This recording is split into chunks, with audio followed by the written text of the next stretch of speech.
Assalamualaikum warahmatullahi wabarakatuh. Sebelumnya, perkenalkan, nama saya Sumarni Setiana Putri, NIM saya 2902150015. Saya dari Prodi Akuntansi semester 3. Di sini saya akan menjelaskan tentang laporan keuangan untuk memenuhi tugas UTS mata kuliah Manajemen Keuangan dengan dosen pengampu Bapak Darmawan MM. Laporan keuangan. Ada beberapa poin yang akan dijelaskan di sini. Yang pertama ada pengertian laporan keuangan, yang kedua ada tujuan laporan keuangan, yang ketiga ada cara membuat laporan keuangan sederhana, dan yang terakhir ada contoh laporan keuangan tahun 2019. Yang pertama, pengertian laporan keuangan. Pengertian laporan keuangan menurut PSAK nomor 1 yang telah direvisi dan disahkan pada tanggal 26 Juni 2019 serta berlaku efektif 1 Januari 2021 adalah suatu penyajian terstruktur dari posisi keuangan dan kinerja keuangan suatu entitas. Menurut standar akuntansi keuangan, ada 5 jenis laporan keuangan pokok, yaitu laporan laba rugi atau income statement. Yang kedua ada neraca laporan posisi keuangan atau statement of financial position atau balance sheet. Yang ketiga ada laporan arus kas. Yang keempat ada laporan perubahan modal atau laporan perubahan ekuitas atau ekuitas pemilik. Dan yang terakhir ada catatan atas laporan keuangan atau CAC. Yang kedua ada tujuan laporan keuangan. Tujuan umum laporan keuangan adalah memberikan informasi keuangan yang dapat dipercaya, memberikan informasi keuangan untuk membantu para pemakai laporan keuangan dalam mengestimasikan potensi perusahaan dalam menghasilkan keuntungan. Yang ketiga ada mengungkapkan keterkaitan informasi lain dengan laporan keuangan, seperti kebijaksanaan akuntansi yang digunakan perusahaan, aktivitas pembelajaran dan penanaman. Tujuan laporan keuangan adalah memberikan informasi tentang aktivitas perusahaan selama periode pembukuan untuk manajemen perusahaan, pemilik, investor, dan pemerintah perpajakan. Tujuan kualitatif laporan keuangan adalah dihasilkannya sebuah laporan yang berkualitas dengan memenuhi standar kualitas berikut ini. Yang pertama, relevan. Relevan adalah kemampuan informasi yang tersaji dalam financial statement untuk membantu user dalam membedakan beberapa alternatif keputusan sehingga user dapat dengan mudah menentukan pilihan. Yang kedua, dapat dimengerti. Laporan itu bisa dimengerti, artinya informasi yang disajikan dalam financial statement bisa dicerna maknanya oleh user. Yang ketiga, ada daya uji. Adalah kemampuan informasi untuk memberi keyakinan yang tinggi pada user karena tersedianya sarana untuk menguji ketetapan dan validitas informasi dalam financial statement. Yang keempat ada netral. Definisi netral adalah ketidakberpihakan pada kelompok tertentu dalam perlakuan akuntansi. Netral bukan berarti tanpa tujuan dan bukan berarti informasi yang disajikan tidak mempengaruhi perilaku. Yang kelima ada tepat waktu. Artinya tersedianya informasi bagi pembuat keputusan pada saat dibutuhkan sebelum informasi tersebut kehilangan powernya untuk menjadi pertimbangan dalam pengembalian keputusan. Yang keempat ada daya banding. Memiliki daya banding adalah unsur tambahan yang menjadikan informasi dalam financial statement bermanfaat. Daya banding adalah kemampuan informasi untuk membantu para user mengidentifikasi persamaan dan perbedaan antara dua perangkat fenomena ekonomi, misalnya komponen laporan yang menggambarkan dua entitas perusahaan. Yang ketujuh ada lengkap. Informasi yang disajikan dalam financial statement adalah lengkap, mencangkup semua aktivitas perusahaan sehingga para pengambil keputusan bisa menjadikannya sebagai pedoman dalam proses pengambilan keputusan. Yang ketiga ada cara membuat laporan keuangan sederhana. Jenis laporan keuangan menurut PSAK. Yang pertama ada neraca atau laporan posisi keuangan pada akhir periode.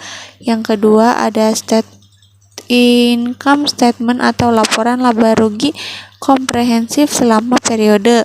Yang ketiga ada laporan perubahan ekuitas selama periode. Yang keempat ada cash flow statement atau laporan arus kas selama periode. Dan yang terakhir adalah catatan atas laporan keuangan.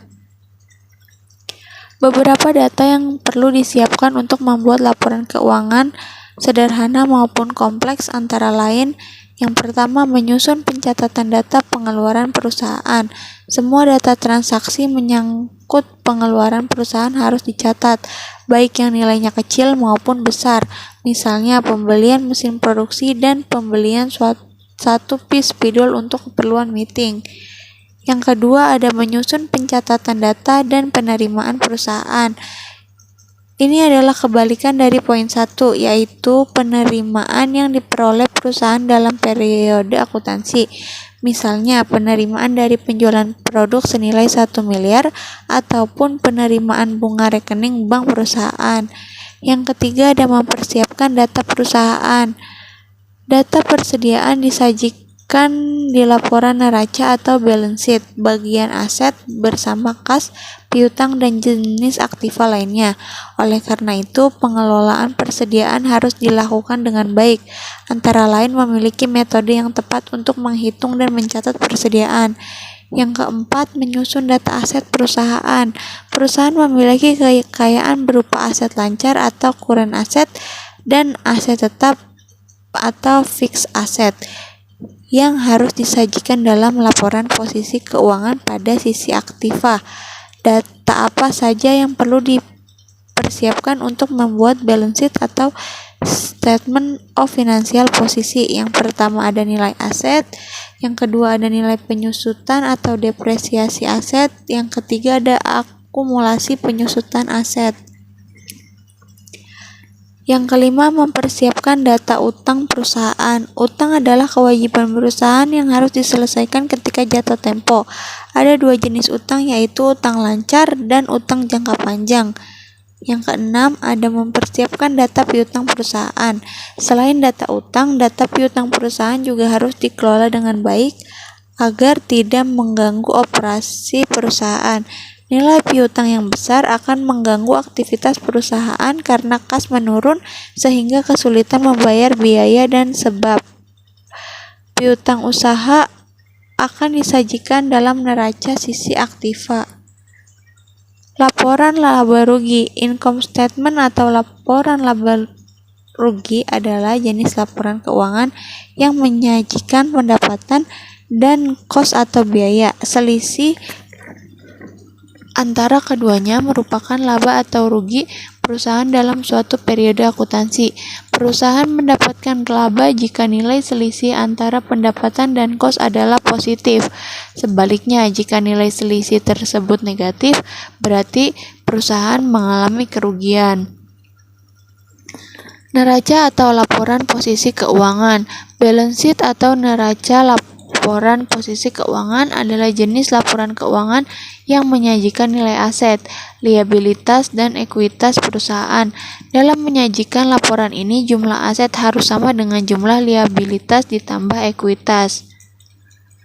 Laporan cash flow atau arus kas. Statement of cash flow adalah jenis laporan keuangan perusahaan yang menyajikan aliran kas perusahaan dari aktiva operasi seperti penerimaan kas dari penjualan dan pengeluaran kas untuk membayar biaya dan beban. Yang kedua ada cash flow dari aktivitas investasi seperti investasi perusahaan dalam obligasi dan surat berharga lainnya. Yang ketiga ada aliran kas dari aktiva pedoman seperti kas dari utang bank. Laporan perubahan ekuitas. Pengertian laporan perubahan modal atau statement of change in equity adalah jenis laporan keuangan yang menunjukkan perubahan ekuitas dari awal periode hingga akhir periode akuntansi.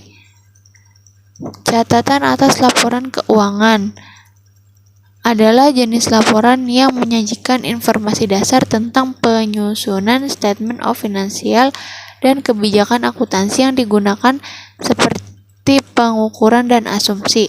Selain itu, laporan ini juga menyajikan informasi yang tidak disajikan di bagian lain dalam laporan keuangan, tapi informasi tersebut relevan untuk memahami laporan keuangan. Berikut adalah contoh laporan keuangan tahun 2019.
Sekian presentasi dari saya, kurang lebihnya mohon dimaafkan.